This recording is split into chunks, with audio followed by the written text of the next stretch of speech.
Congolaises, Congolais, chers compatriotes, il y a 6 ans, je prenais congé de mes responsabilités en tant que président de la République, chef de l'État. Et fait inédit dans notre pays, en près de 60 ans d'indépendance. J'ai passé pacifiquement la main à un nouveau chef d'État. Depuis lors, je m'étais imposé un strict devoir de réserve, y compris quand je fais l'objet, directement ou par mes proches interposés, de provocations, de déni de droit, d'humiliation, d'imputations dommageables et d'autres multiples atteintes à ma dignité. D'abord, parce que je suis convaincu que le temps est le meilleur allié de la vérité, un antidote lent mais puissant contre le venin du mensonge et de la délation. Mais aussi et surtout, parce qu'agir autrement aurait fait le jeu de ceux qui, par cette campagne odieuse, cherchaient à détourner l'attention de notre peuple de leur incapacité, aujourd'hui avérée, à répondre à ses attentes et aspirations. J'ai enfin décidé de briser ce long silence, de sortir de ma réserve et de m'adresser à vous parce que l'enjeu est de taille. Il est même existentiel. Non pas pour ma famille politique ou biologique, moins encore pour ma modeste personne, mais plutôt pour la nation congolaise et pour l'avenir de notre cher et beau pays. J'ai décidé de briser le silence parce qu'au vu de la situation que traverse notre pays, continuer à me taire m'aurait rendu poursuivable devant le tribunal de l'histoire pour non-assistance à plus de 100 millions de compatriotes en danger. Je saisis cette opportunité pour partager avec vous mes réflexions et participer ainsi à la recherche de la solution à la crise que traverse notre pays, la République démocratique du Congo, terre de nos ancêtres, car il est gravement malade et son pronostic vital engagé. Mieux que quiconque, vous en êtes conscient, car vous en faites quotidiennement les frais dans votre chair et vous en payez le prix. Mes chers compatriotes, vu l'importance stratégique de notre pays et le rôle qu'il est appelé à jouer, j'avais, de l'avènement au pouvoir du chef de l'État actuel, conclu avec lui un accord donnant naissance à la coalition entre nos forces politiques respectives. À propos de cet accord, beaucoup de contre-vérités ont été dites, y compris, fort malheureusement, par celui qui est censé connaître la vérité, parce qu'en étant l'un de 2 principaux signataires.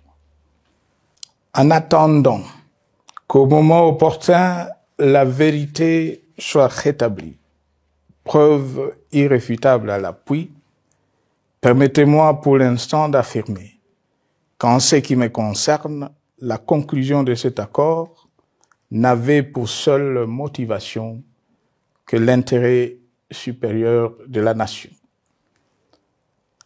Par cet accord de mutualisation de forces, j'entendais en effet permettre à mon successeur d'exercer dans la direction des affaires de l'État plus de pouvoir effectif que ce que la faible représentation de sa famille politique au sein de la nouvelle Assemblée nationale était en droit de lui conférer.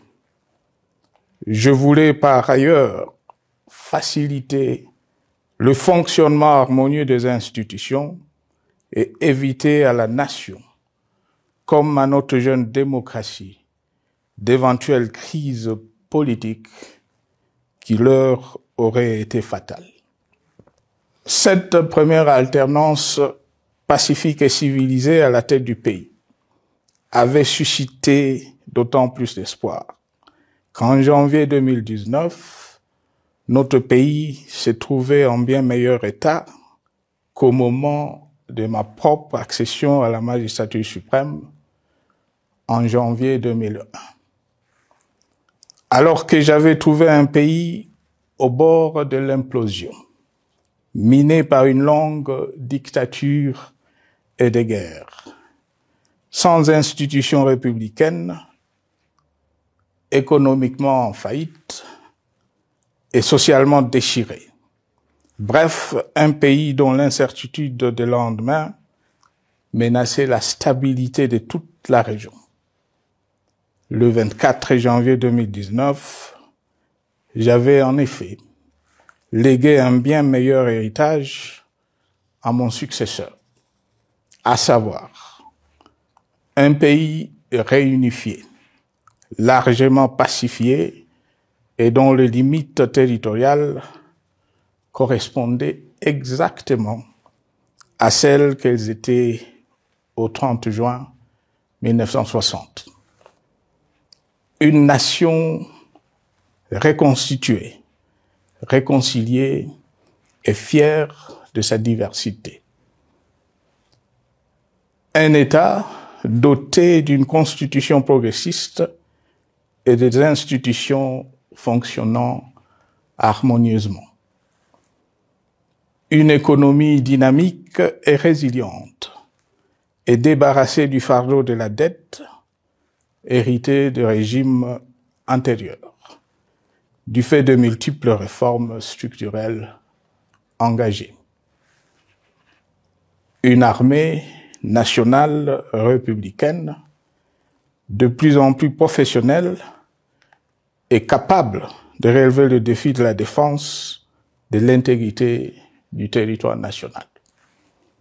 Une démocratie en constante consolidation, avec notamment l'organisation sur fonds propres d'un troisième cycle électoral. Le cœur serré, je constate qu'à peine 6 ans après, ce bel héritage en indivision, légué à l'ensemble de notre peuple, a été complètement dilapidé par celui qui en avait reçu la garde.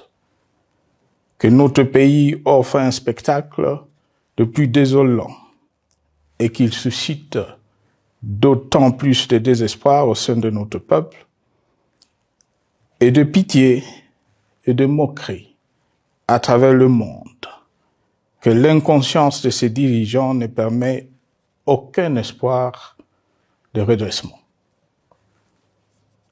Cette détérioration rapide de la situation générale du pays est principalement due à l'iverse du pouvoir sans limite. Le nouveau dirigeant s'illustre en effet par une série de remises en cause, reniements et violations intentionnelles de la Constitution, avec en toile de fond la volonté irrésistible de concentrer tout le pouvoir entre les mains d'un seul homme au mépris du pacte qui cimentait la cohésion de notre peuple.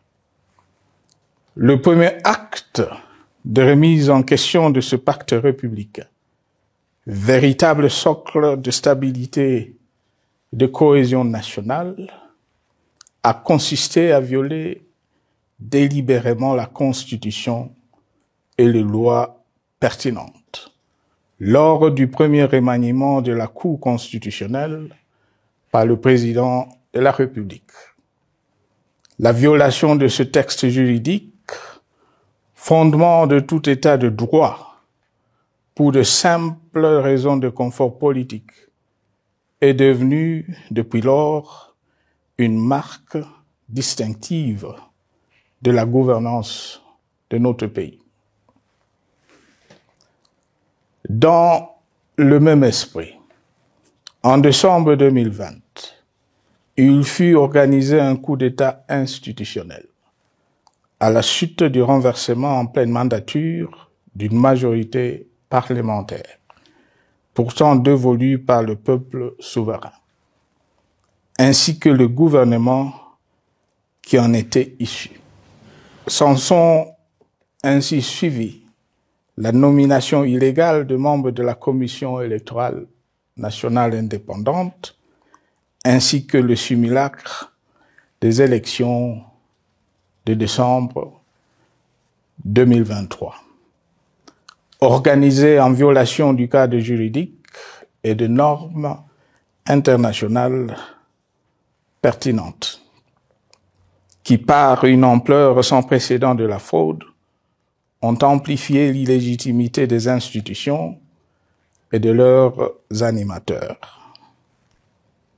Le coup de grâce a été donné par l'annonce du projet de changement de la Constitution, un projet dont la réalisation liquiderait totalement le consensus national de Sun City. Les conséquences négatives de cette gouvernance non orthodoxe sont pour le moins stupéfiantes. Le pays est ainsi devenu un espace de non-droit.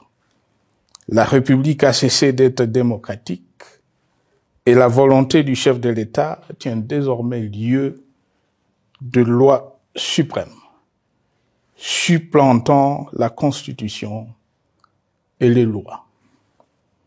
En revanche, érigé en politique du gouvernement, le populisme et la démagogie, le mensonge et l'arrogance, la discrimination et la stigmatisation de certaines composantes de notre peuple, l'institutionnalisation du tribalisme et du népotisme, l'opposition de communautés nationales, les unes aux autres, le discours de haine et l'injustice ainsi que l'impunité ont d'autant plus aisément détruit la cohésion nationale et le vivre ensemble que l'opulence outrancière et le non-respect de la parole donnée sont les maîtres mots de la classe politique au pouvoir. Ce qui a rendu le pays fragile et donc vulnérable. Plus grave, le repli identitaire, dangereux pour l'édification de toute nation, a refait surface, avec ses vieux démons dont l'intolérance et la division est circonstance aggravante. Cela est non seulement toléré et impuni, mais aussi et surtout véhiculé et financé par les tenants du pouvoir. Face à cette dérive, le Parlement a abdiqué de sa mission constitutionnelle de contre-pouvoir. Il a ainsi cessé d'être le temple de la démocratie, le lieu par excellence de l'expression législative et la volonté du souverain primaire, pour ne plus être qu'une chambre d'enregistrement de la volonté d'une seule personne. Quant à la justice, garante constitutionnelle de liberté publique et du socle de valeurs, qui structure notre identité et forge notre unité, elle a complètement démissionné de ses responsabilités, se laissant ouvertement instrumentalisée à des fins politiques. Elle n'est donc plus qu'un instrument d'oppression d'une dictature qui tente désespérément de survivre à contre-courant de l'histoire, par la terreur et l'imposition de la pensée unique. Rôle peu louable, qu'elle partage avec les milices tribales, ainsi que la police et le service de renseignement, eux aussi détournés de leur noble mission de protection des citoyens et de sécurisation de l'État. Sur le plan économique, la situation est de plus inquiétante. Malgré l'augmentation des recettes publiques, essentiellement due à l'arrivée à maturité de toutes les réformes courageusement votées de 2002 à 2018, notamment le nouveau code minier, forestier, des hydrocarbures, des assurances et de la sous-traitance, et un niveau d'aide financière accru de la part des institutions de Bretton Woods. Aucun investissement n'a été réalisé pour doter le pays d'infrastructures modernes, soutenir de réformes structurelles et stimuler la croissance. Par contre, l'inflation et la dépréciation monétaire, jadis vaincues, sont de retour. La corruption et le détournement de deniers publics ont atteint un niveau inédit. Et l'endettement public que nous avions maîtrisé de 2010 a de nouveau grimpé en flèche, dépassant la barre de 10 milliards de dollars et suscitant des inquiétudes légitimes quant à la solvabilité à moyen et long terme du pays. Les conséquences sur le plan social sont aussi dramatiques. Aggravation du chômage, accumulation des arriérés des salaires des agents de l'État, baisse drastique du niveau de vie de la population et recrudescence du banditisme urbain, de l'exode rural et de la famine dans un nombre croissant de provinces. Les Congolais sont désormais en proie à une véritable angoisse existentielle. Parmi les victimes résignées de ce gâchis se trouve en bonne place notre jeunesse, qui a été pourtant de tout le combat démocratique et qui a beaucoup cru aux vertus de l'alternance pacifique. Aujourd'hui, sans repère ni perspective sérieuse du lendemain, et se sont abandonnés, laissés à la merci des entrepreneurs de conflits et de vendeurs d'illusions de tous bords. Rien de ce qui lui a été promis depuis 6 ans n'a été réalisé. À cette jeunesse désabusée, comme à l'ensemble de notre peuple, nous tenons à donner une assurance. L'échec d'un régime compromet, mais ne scelle pas définitivement le sort d'un peuple. Mes chers compatriotes, s'agissant de la situation sécuritaire, dans les grandes agglomérations comme dans nos campagnes, elle est partout plus que préoccupante. C'est le cas notamment au nord Kivu, au sud Kivu, en Ituri, au Maniema, au Tanganyika, au Katanga et au Mai-Ndombe, province pourtant voisine de Kinshasa, capitale du pays et siège des institutions. Le sang de nos compatriotes civils et militaires, valeureux officiers et soldats des rangs, mais aussi députés, éminents membres de la société civile ou de partis politiques, a ainsi abondamment et gratuitement coulé.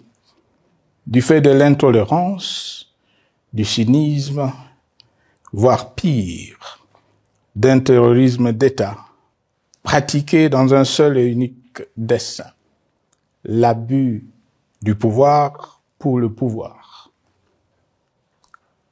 C'est le cas, entre autres, de plusieurs centaines de détenus du centre pénitentiaire de rééducation de Makala, sauvagement abattus dans la nuit du 1er au 2 septembre 2024, victimes sans défense d'un crime incontestable contre l'humanité, à ce jour resté impuni.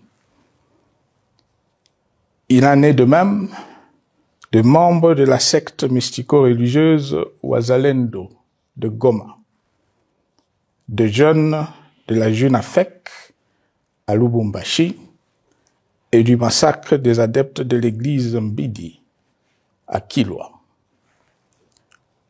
Cette déliquescence de la situation sécuritaire est due à la mauvaise gouvernance du pays qui, dans ces secteurs, est aujourd'hui caractérisée par une formation militaire bâclée, des recrutements et mises en place ethniquement motivés, ainsi que par l'emprisonnement sans jugement, aussi bien de plusieurs militaires et officiers de haut rang que des agents de l'ordre et de sécurité, majoritairement swahiliphones. Bien plus, à l'armée nationale, bouclier de la nation, instrument de préservation de l'indépendance nationale et de l'intégrité territoriale, il a été substitué de bandes de mercenaires, de groupes armés, de milices tribales et de forces armées étrangères, qui ont non seulement montré leurs limites, mais aussi enfoncé le pays dans un chaos indescriptible. L'État a ainsi perdu le monopole de la violence légitime en sous-traitant aux groupes armés, autrefois maîtrisés, le maintien de l'ordre public et de la tranquillité nationale. Et comme si cela ne suffisait pas, l'armée nationale est vilipendée, conspuée et tournée en dérision par les autorités qui n'assument jamais rien alors qu'elles sont censées veiller à sa consolidation et à sa respectabilité. Pour les avoir formés, commandés et conduits au front, je connais nos soldats, boucs émissaires aujourd'hui de toutes les contre-performances enregistrées sur les champs de bataille. Ils ne sont pourtant pas intrinsèquement moins bons, moins nationalistes et moins loyaux. Ce qui a changé entre-temps, c'est la qualité du commandement et de leur prise en charge. Au niveau régional, le gouvernement a levé l'option désastreuse de se détourner de deux principaux instruments internationaux qui étaient à la base de l'architecture régionale de paix et de sécurité, laquelle avait permis la stabilité régionale que le président actuel avait trouvée lors de son accession au pouvoir. À savoir, le pacte sur la sécurité, la stabilité et le développement dans la région de Grand Lac et l'accord cadre pour la paix, la sécurité et la coopération pour la République démocratique du Congo et la région.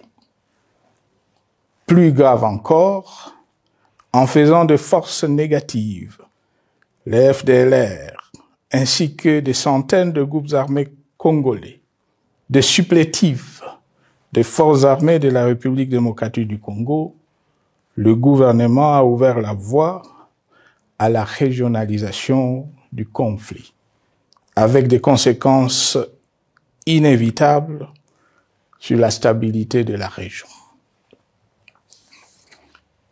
Mes chers compatriotes, alors que sur le plan institutionnel, politique, économique et social, les fondamentaux avaient été établis et que le pays avait été placé sur la rampe de lancement, prêt à décoller. Nous voici, hélas, en un temps record, soit 6 ans, de nouveau à la case départ. Seul d'un État failli, divisé, désintégré, au bord de l'implosion, inscrit en bonne place au palmarès de pays pauvres, le plus corrompu et très endetté. En atteste tout le rapport tant du Conseil de sécurité des Nations Unies que ceux sur l'indice de développement humain et sur la pauvreté. La crise qui déchire notre pays est donc profonde et multidimensionnelle. Sa solution doit être nécessairement globale. Toute autre approche n'a donc aucune chance de conduire à une paix durable. Bien plus, le Congo est intemporel. Il n'appartient pas à tel ou tel régime politique. Ce dernier étant par définition rotatif et donc passager en démocratie. Il appartient plutôt au peuple congolais dans sa grande diversité. Ce qui est vrai du Congo l'est aussi des immenses ressources du sol et du sous-sol dont il regorge et qui sont essentielles à la croissance et au développement à l'échelle internationale. Que tous, au pays comme à travers le monde, en tiennent compte et qu'ils inscrivent leurs projets dans une perspective qui privilégie l'intérêt du Congo et des Congolais, plutôt que celui de ceux qui, à un moment ou à un autre, dirigent le pays. Cela étant, pour sauver le Congo, les griefs légitimes du peuple congolais contre le régime en place ne peuvent être éludés. Ils doivent plutôt être pris en compte. La dictature doit prendre fin et la démocratie, tout comme la bonne gouvernance économique et sociale, doivent être restaurées. Car, comme en témoigne l'histoire, il ne peut y avoir de solution sécuritaire définitive sans solution politique sincère. Sinon, il y aura de nouvelles vagues de convulsions politiques, de troubles à la paix, d'insécurité, d'instabilité institutionnelle, de conflits armés et de guerres civiles. Perspective qu'en toute responsabilité, nous, Congolais, ne pouvons plus nous permettre. Il est dès lors vital que les multiples initiatives de recherche de la paix, Luanda, Nairobi, EAC SADC, l'Union africaine, Doha et Washington, que nous accueillons favorablement, les considérant comme autant de signes de compassion et de solidarité à notre peuple, soient conscientes de cette exigence. Qu'elles accordent aux Congolais à la fois maîtres de leur destin et premières victimes de cette crise la place centrale qui leur revient de droit, aussi bien dans le diagnostic du mal dont souffre le pays que dans la prescription du traitement dont il a besoin pour en guérir définitivement. Il convient de noter à ce sujet que le gouvernement de Kinshasa s'est enfin résolu à se mettre autour d'une même table avec l'AFC/M23 depuis plusieurs semaines à Doha, même si, bizarrement, il continue à considérer comme un crime le fait que les autres Congolais se parlent entre eux. C'est le lieu pour moi de saluer la démarche des évêques de la CENCO et de l'ECC, qui a le mérite de n'exclure du débat aucun sujet, ni aucun de nos compatriotes. Sans être parfaite, cette initiative conjointe des Églises mérite le soutien et, si nécessaire, des enrichissements de la part de notre peuple.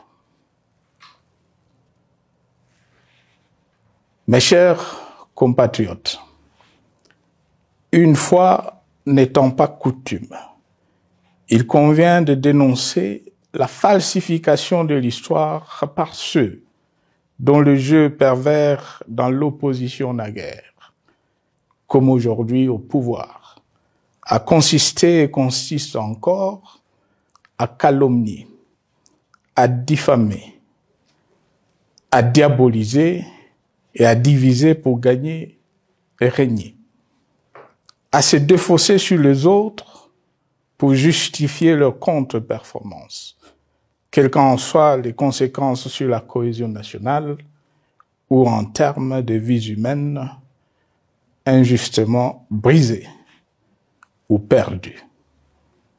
Une preuve, s'il en fallait encore, vient de nous en être donnée une fois de plus.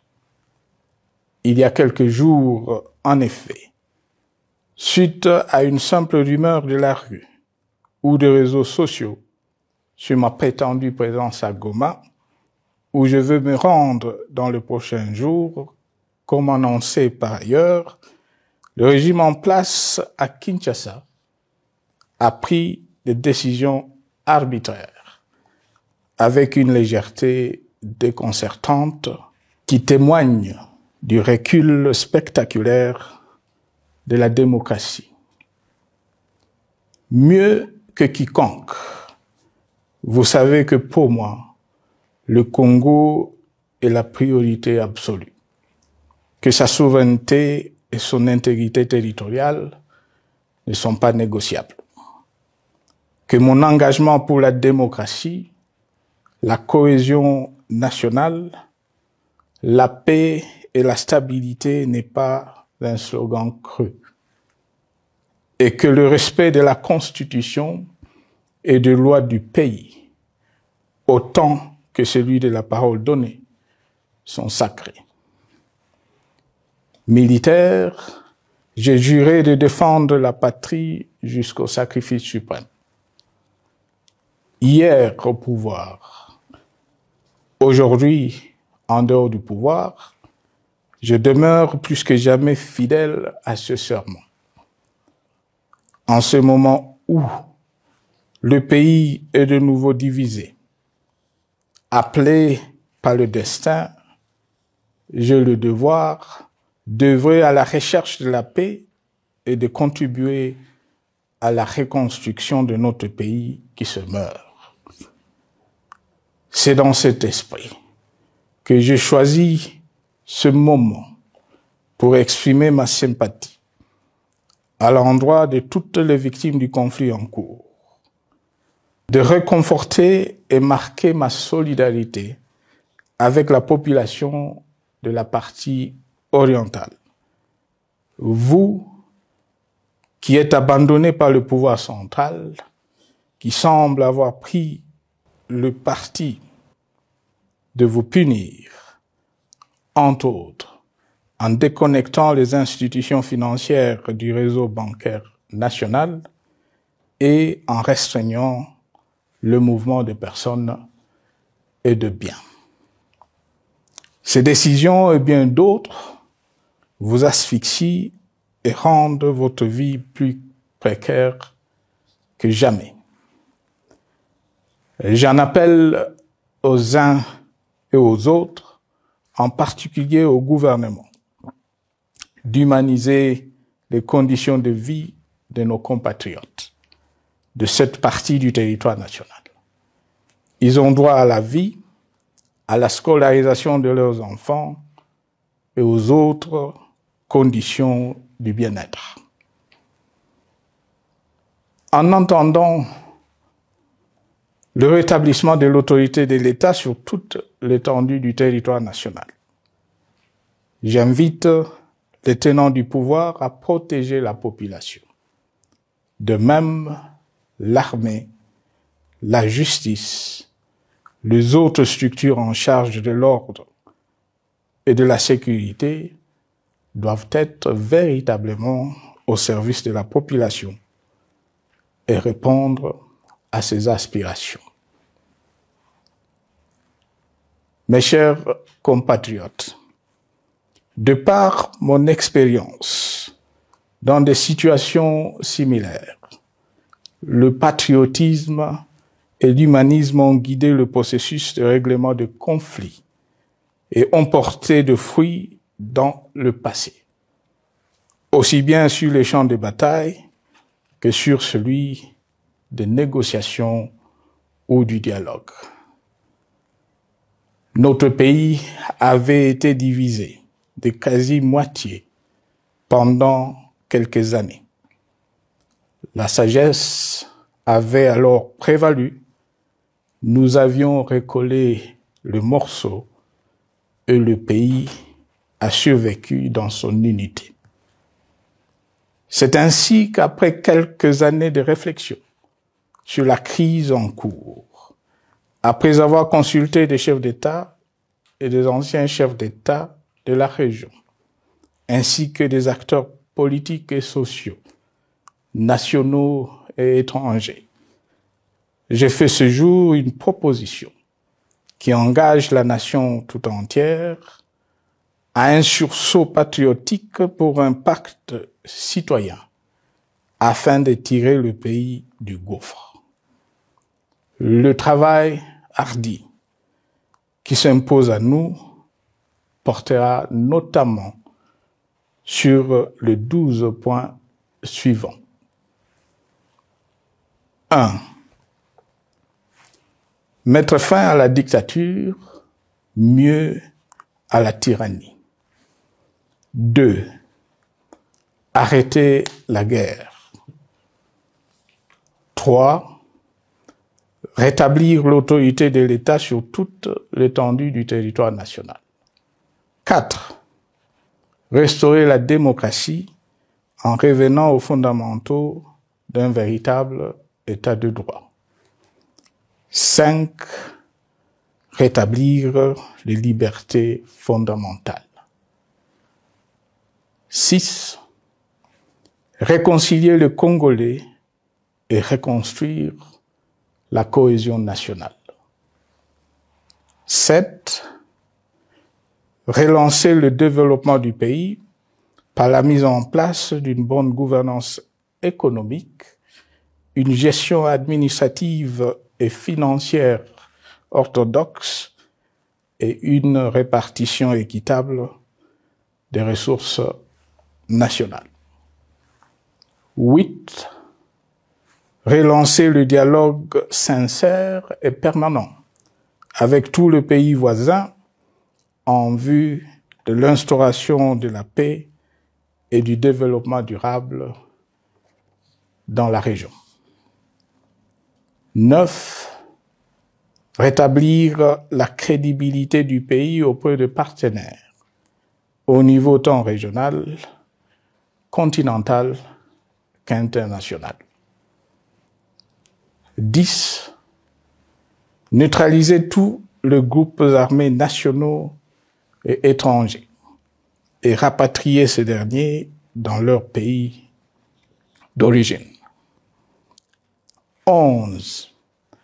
Mettre définitivement fin au recours et à l'utilisation de mercenaires, conformément à la Convention de l'Union africaine sur l'élimination du mercenariat en Afrique du 3 juillet 1977 et à la résolution des Nations Unies du 4 décembre 1989 portant sur la Convention internationale contre le recrutement, l'utilisation, le financement et l'instruction de mercenaires et rapatrier sans condition ceux qui sont déjà déployés sur le sol congolais.